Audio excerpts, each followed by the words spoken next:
表哥，你可唔可以把你個舊嘅顯示器賣俾我啊？你有錢咩？冇啊。冇錢你買咩啊？咁你教我點賺錢啊？你而家呢，係應該要學更加多嘢，將來用你嘅知識同埋能力呢，去賺取你應得嘅酬勞。而家就唔好諗成日點樣賺錢買咩嘢啦，知唔知啊？咁我而家係捉緊時間去學更多嘅知識。啊！呢本貧窮的本質啱我啊！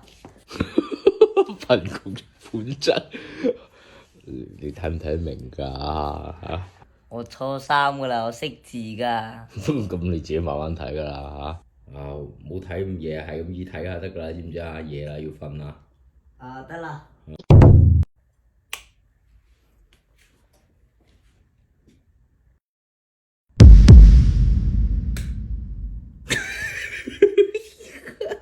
你衰仔，我知你冇咁好死㗎啦。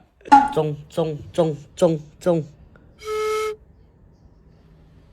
做咩仲唔瞓覺啊你？嚇，幾點啊？我終於揾到換顯示器嘅賺錢方法啦！唉，可惜冇中啊！點冇中啊？屌咩一分錢你想做？你想換顯示器？做咩唔瞓覺啊？你哋兩個抽獎啊，姐姐！2025津貼，攞你部手機嚟試下。咩津貼啊？咩抽獎啊？行開！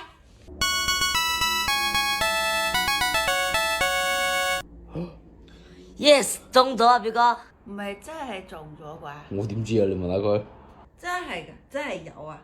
你唔好高興太早啊，睇下有冇提咗出嚟啊！嗱，姐姐真係有㗎。我睇下有冇得盜獎先，等陣。真係有㗎喎，又冇嗰啲提議門檻啊，又唔使拉人進嚟活動咁大嘅，一下子就中咗咧。我又即刻發俾我媽，然之後發喺家庭嗰個群入邊，嗌佢哋都去抽。我將個鏈接附置放喺嗰個評論區嘅置頂啦，大家都快啲過嚟試下手氣啊！好啦，我又睇下過年，我又買啲好嘢先。咁冇顯示器點辦啊？你攞邊頭電話中㗎？姐姐嗰台咯。咁咪係咯。表哥都想將個顯示器俾你，但係俾咗你嘅話，我冇得用㗎咯係喎，表哥，我諗到啦。喎。諗到啲咩啊？